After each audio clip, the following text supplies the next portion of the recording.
Gênesis 1, versículo 2 diz: Era a terra sem forma e vazia. Trevas cobriam a face do abismo, e o Espírito de Deus se movia sobre a face das águas. Mais uma vez. Era a terra sem forma e vazia. Trevas cobriam a face do abismo, e o Espírito de Deus se movia sobre a face das águas.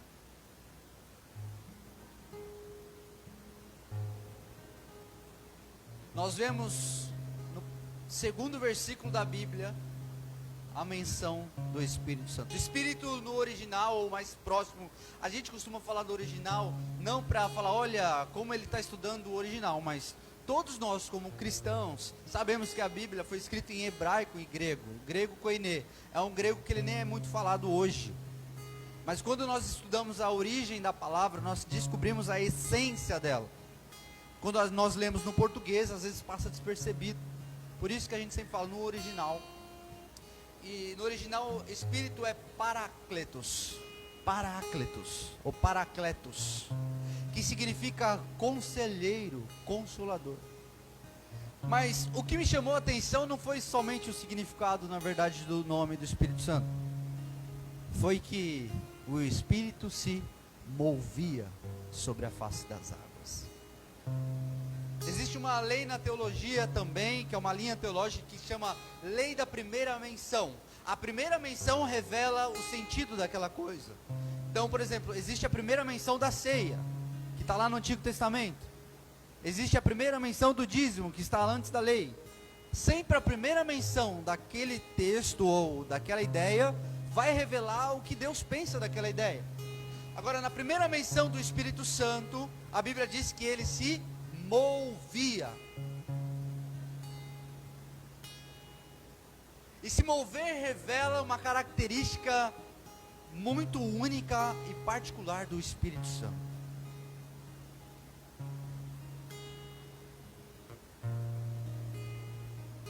Gente, isso queimou no meu coração, porque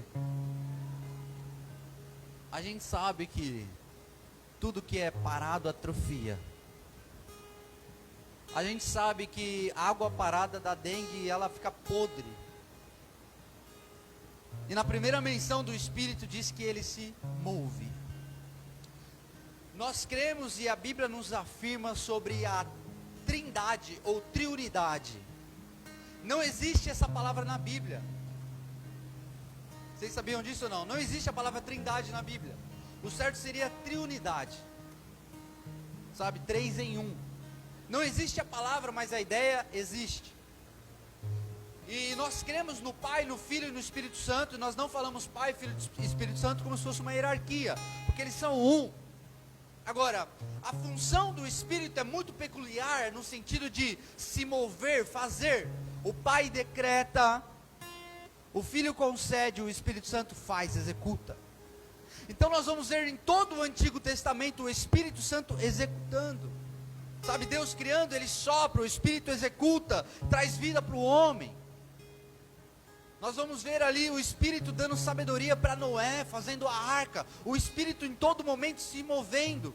O Espírito Santo no Antigo Testamento, ele se movia de forma esporádica. O que é isso? Ele não estava em todos os seres humanos, como na dispensação da graça. Ele não habitava como ele habita hoje em mim, em você, em nós. Ele habitava de forma esporádica. Por isso Deus usava os profetas. O Espírito vinha sobre o profeta e ele profetizava, e ele saía do profeta. Por isso nós vemos no Antigo Testamento grandes homens de Deus cometendo coisas, atrocidades, pecados, sabe, horríveis, porque o Espírito era de forma esporádica. Ele vinha, fazia a função, executava, e ele saía. Ele vinha sobre Elias, sabe, ele usava Elias e ele saía. Ele veio sobre Moisés e ele conduzia o povo e ele saía. Ele cumpria a missão e saía. Agora o que eu quero enfatizar é que o Espírito sempre se moveu. O Espírito sempre executou toda a obra de Deus. Ele é quem executa toda a obra de Deus. O Espírito se move. Fala comigo, o Espírito se move.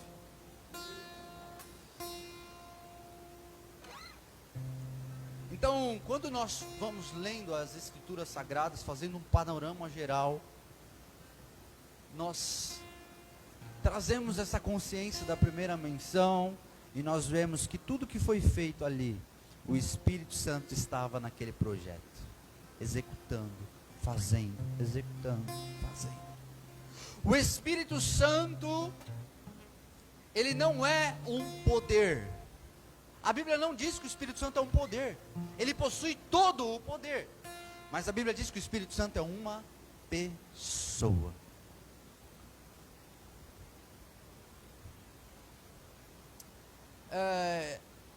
Eu me lembro, há pouco tempo atrás, eu tive um sonho muito, mas muito gostoso,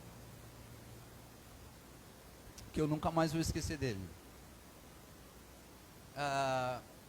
E no sonho eu entrava em uma igreja, daquelas bem antigas, tipo capela assim, e aqueles bancos de madeira, só que o meio assim tava livre, né?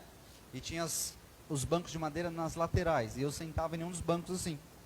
E ali tinha muita luz, muita luz, muita luz. E uma voz me movia, e a voz falava assim: olha, vamos para a parte de trás. E aí eu, seguindo aquela voz, eu saio desse salão aqui, dentro do salão ainda, né?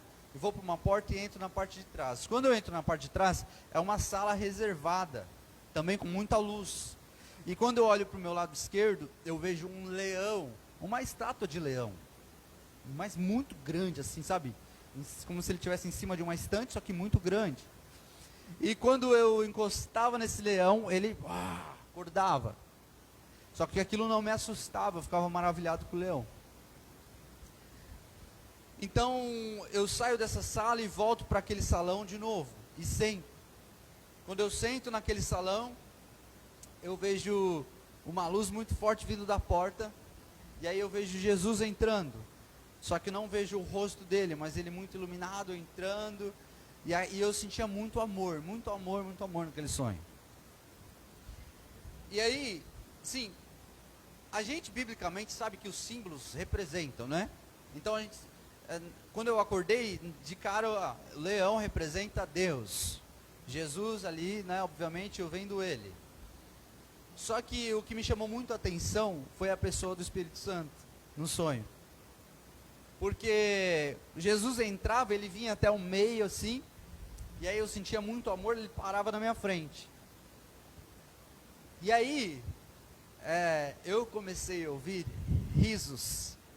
risadas de uma menina, muito inocente, muito inocente.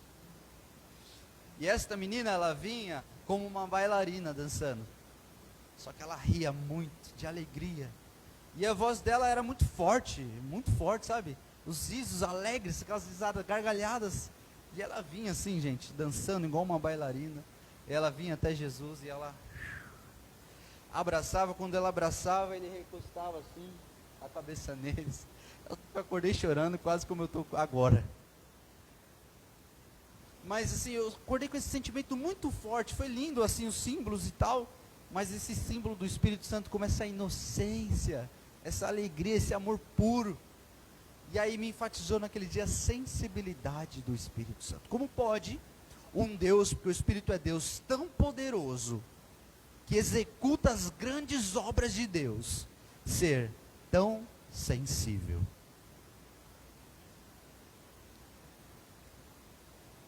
E a Bíblia diz que ele é sensível.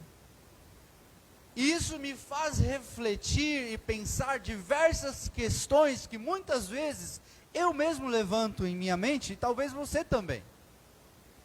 Questões do tipo: pai, eu leio as suas escrituras, e eu vejo que o Espírito é uma pessoa que possui todo o poder de Deus. O Espírito deu sabedoria para Noé fazer uma arca. O Espírito soprou, abriu o mar, sabe? O Espírito fez as águas subirem. Tantas coisas poderosas e grandiosas, sabe? Teve 2 vezes que o mar se abriu na Bíblia, que o outro foi o Rio Jordão. A Bíblia diz que o Espírito soprou noite antes. Ele já... Na noite anterior ele já estava soprando para o mar se abrir. Então, o Espírito faz coisas grandiosas, poderosas.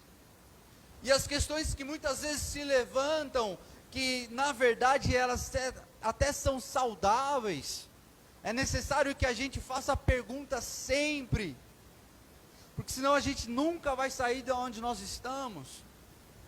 Então as questões que se levantam do tipo assim, eu faço essas questões, e eu fiz essas questões quando estava meditando nessa passagem.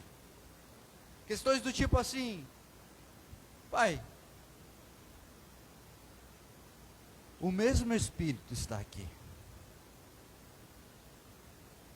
E aí a Bíblia diz em Romanos, capítulo 8, versículo 11, que o mesmo Espírito que ressuscitou Jesus dentre os mortos, é o mesmo Espírito que habita em vocês.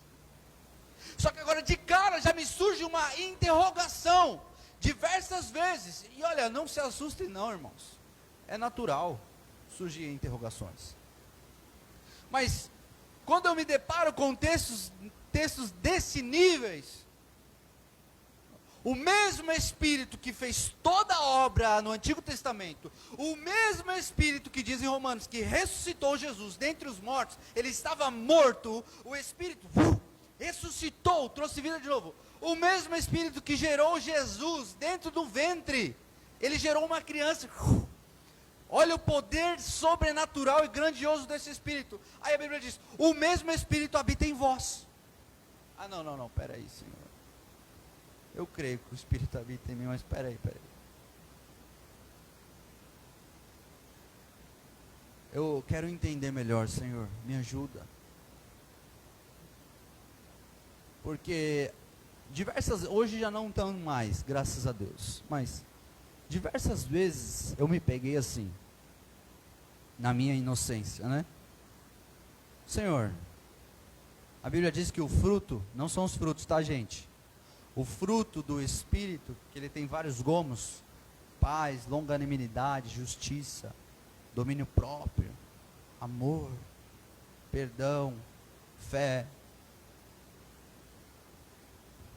A Bíblia diz que isso é um fruto do Espírito. Então, se eu tenho o Espírito de Deus, eu tenho que produzir esse fruto. Cada árvore produz o seu. Então, se o Espírito está em mim, eu devo produzir o fruto de quem? Do Espírito. E muitas vezes eu peguei irado, ou fazendo algo que desagradava o Senhor, ou com pouca fé, ou não amando meu próximo quando deveria amar, ou não tendo domínio próprio. Eu falei, opa, cadê o fruto do Espírito? Se ele está em mim, eu tenho que produzir esse fruto. E eu estou dizendo para vocês que é totalmente bíblico fazer essas questões, porque a própria Bíblia diz, no versículo tão conhecido de Santa Ceia, que nós lemos mês a mês e muitas vezes não colocamos em prática, que é, examine-se pois o homem a si mesmo, toma e coma e beba do sangue. Que obviamente nós sabemos que não são os elementos, é participar da cruz. Examine-se pois. Porque é óbvio que se eu não tiver o costume de buscar ao Senhor, está me examinando constantemente, é muito provável eu corro o risco de achar e viver a minha vida inteira achando que eu sou um belo de um cristão, expulsando demônios, curando os enfermos, e aí eu chego diante do mestre e ele fala, olha, eu não te conheço. Não, peraí, eu expulsei demônios, peraí, eu curei os enfermos em teu nome. Eu não te conheço não. Ah, imagina uma cena dessa, gente. Na verdade não é bom nem imaginar, né? Então, existe um exercício de nos examinarmos em relação ao Espírito Santo. De nos examinarmos diariamente e falar, Senhor, Santo Espírito, o Senhor é uma pessoa, fala comigo. Mostra que o Senhor está comigo, mesmo nas minhas falhas. Eu quero caminhar, eu quero ter a consciência que o Senhor é uma pessoa. Agora, a verdade é que Deus é amor. E tudo que é de Deus procede pelo amor. então, Deus é amor, aí, não está na Bíblia, né, mas Deus é amor, mas é fogo consumidor.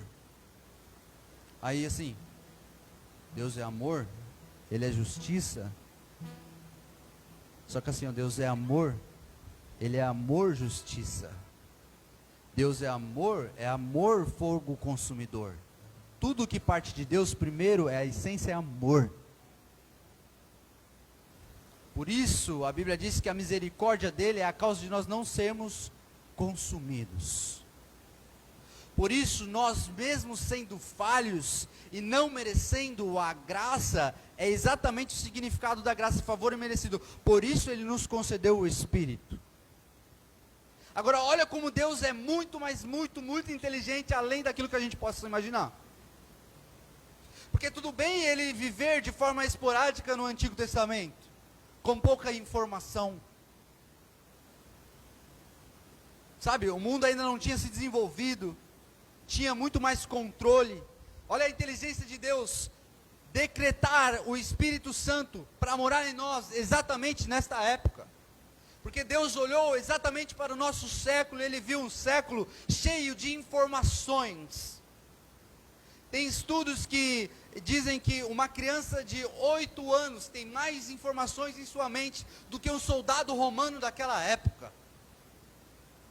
Nós estamos sendo bombardeados por informações que vêm da televisão, por informações que vêm da internet, por informações que vêm de pregações, e nós acabamos não desenvolvendo uma vida com o Espírito. Então, nessas minhas questões, eu acabo chegando à conclusão que o pouco que eu sinto dele, muitas vezes, ou o pouco que eu compreendo as coisas dele, é por falta de eu caminhar com ele. É por falta de eu aumentar a minha consciência da presença. É isso, aumentar a consciência da presença. Porque a Bíblia diz que ele estaria até a consumação dos séculos. Então, na verdade, quando eu me examino, eu olho para dentro de mim e vejo, o Espírito continua poderoso da mesma forma, continua fazendo milagres da mesma forma. A verdade é que eu preciso aumentar a minha consciência da presença. Vocês estão compreendendo o que eu estou querendo dizer ou não? Ele não diminuiu o poder. É óbvio que para todo poder tem um propósito, né, irmãos? Nós não vamos para frente do mar lá e falar assim, abre aí o mar, porque abriu naquela época, Espírito Santo faça isso. Não é isso. Mas a Bíblia diz que o Espírito, Paráclitos, ele é um consolador. E a Bíblia diz que nesta era que nós estamos vivendo hoje, ele tem 3 principais funções. 3 principais funções. Convencer o homem. É a primeira delas. Do pecado, da justiça e do juízo. Além de todos os atributos que ele tem, e poderes, ele tem uma missão que foi dada a ele. E a Bíblia diz que essa missão é convencer o homem do pecado, da justiça e do juízo.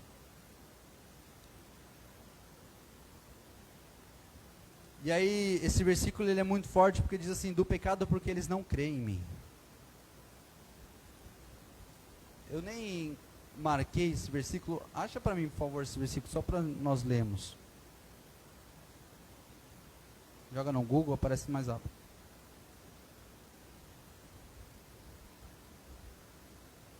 É João 16, 11, se não me falha a memória. Quem tem Bíblia aí, gente? Cadê os crentes? Dá um glória, irmão. Vocês estão compreendendo o que o Espírito está falando para nós? Aleluia. João 16, mas só não lembro o versículo.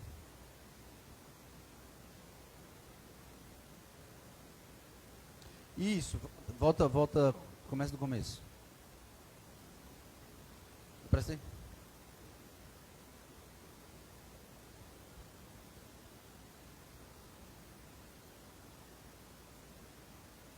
Ó, amigo que é amigo tem até a senha do outro. Ó, João 16, versículo 8, começa aqui, ó. Jesus falando do Espírito Santo. Quando ele vier, convencerá o mundo do pecado, da justiça e do juízo. Agora essa parte é interessante porque ele está explicando, ó. Do pecado, porque os homens não creem em mim. Da justiça, porque vou para o Pai. E vocês não me verão mais. E do juízo, porque o príncipe deste mundo já está condenado. Olha que interessante, gente. Não, de verdade. De verdade. Quando Jesus vai explicar, ele dá uma explicação muito contrária do que nós costumamos a ouvir sobre o Evangelho.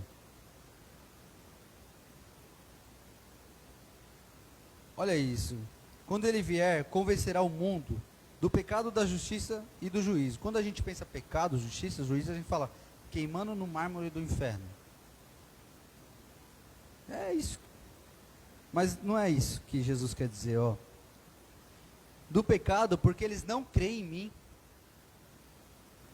Quem tira o pecado do mundo? Então quando o Espírito vier, vai convencer do pecado, seu pecador, e não sei o que, vai mostrar o quanto você é pecador. Não é isso. Convencerá do pecado, porque eles não creem em mim. Olha aqui, ó, eu sou a solução do pecado. É isso que Jesus está querendo dizer. Para você olhar para ele e falar, ufa, alguém morreu em meu lugar, e agora eu sou liberto, minha casa é liberta, Jesus morreu por mim. Obrigado, Espírito Santo, por essa libertação. Não sou preso mais ao pecado. Estou livre. Não me escraviza mais. É isso. Da justiça. Senhor, abençoa o neto que ele compra um celular novo, Pai. Misericórdia. Não tem nem lente mais aqui, ó.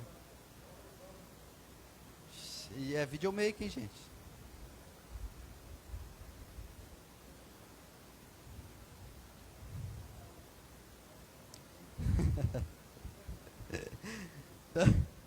Do pecado, porque eles não creem em mim. Da justiça, porque eu vou para o Pai, e eles não me verão mais. Vai passar um tempo, que ele já foi, há mais de 2000 anos. Da justiça, assim, porque eu vou para o Pai. O Espírito vai convencer que eles são justificados. É isso, é só pegar o contexto. O Espírito vai convencer. Vai passar mais de não sei quantos mil anos, mas o Espírito ainda vai estar convencendo, olha, calma, vocês são justificados. E do juízo, porque o príncipe deste mundo já está julgado. Pode dar uma glória a Deus, irmãos? Glória a Deus. Espírito Santo maravilhoso. Eu já estou caminhando para o fim da mensagem. Deixa eu ver aqui se eu anotei mais alguma coisa, que eu acabei nem acompanhando nada.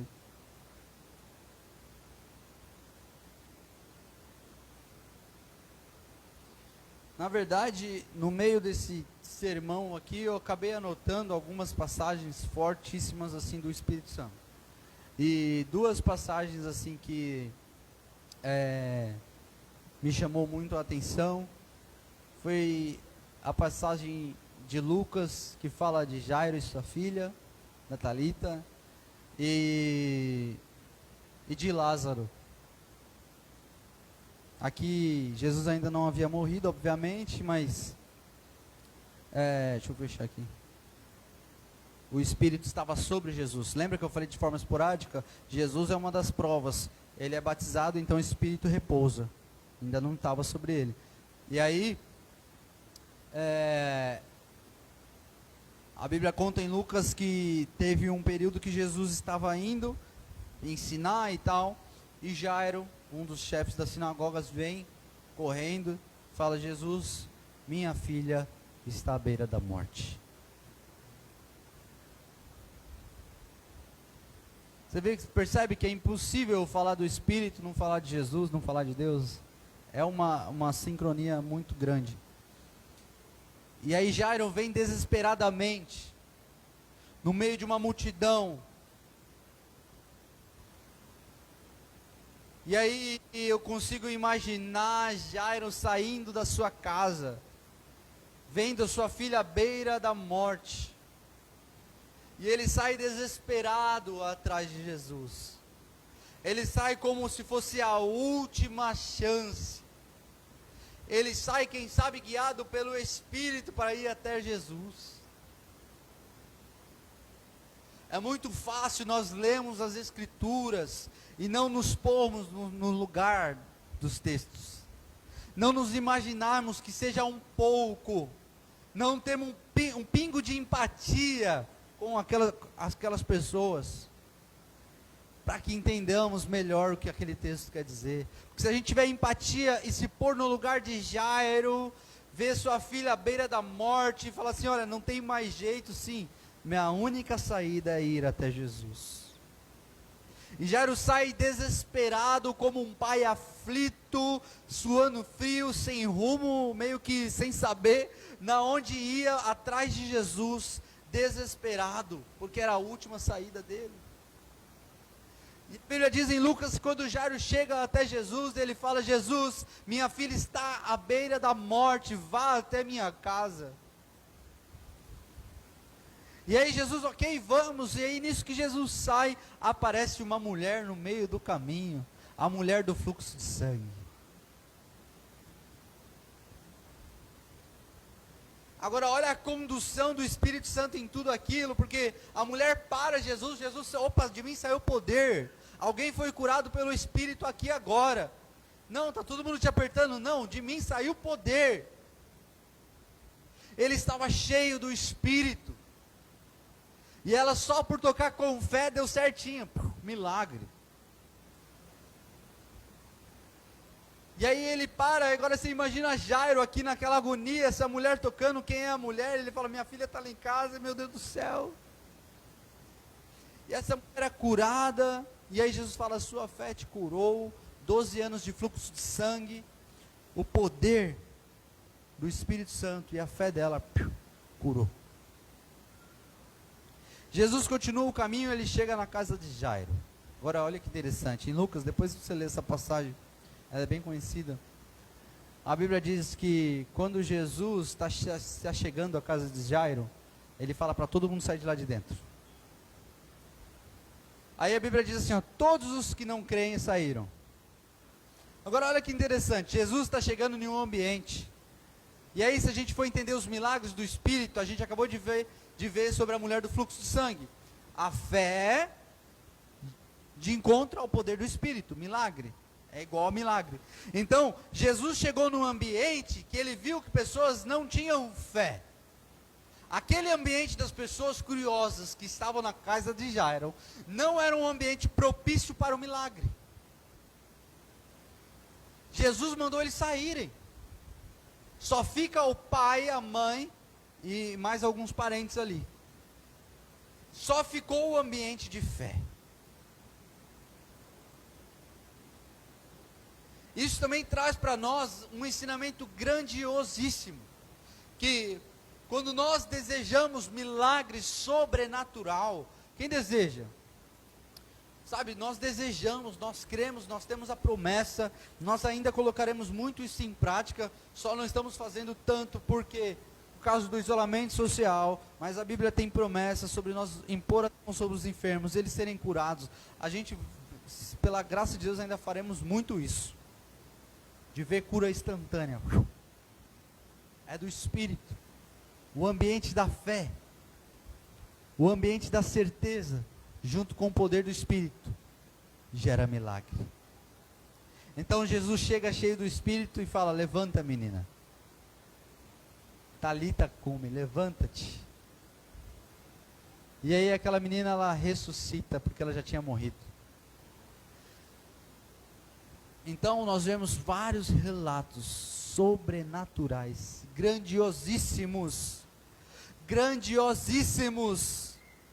do poder do Espírito Santo. Milagres de ressurreição dos mortos, milagres, tantos quantos milagres, poderosíssimos. E aí nós nos examinamos. E aí nós nos perguntamos e falamos, Santo Espírito, eu não quero ser movido pelos milagres. Santo Espírito, eu não quero ser movido por aquilo que eu vejo. Santo Espírito, começa me convencendo. Começa me convencendo do pecado, da justiça e do juízo.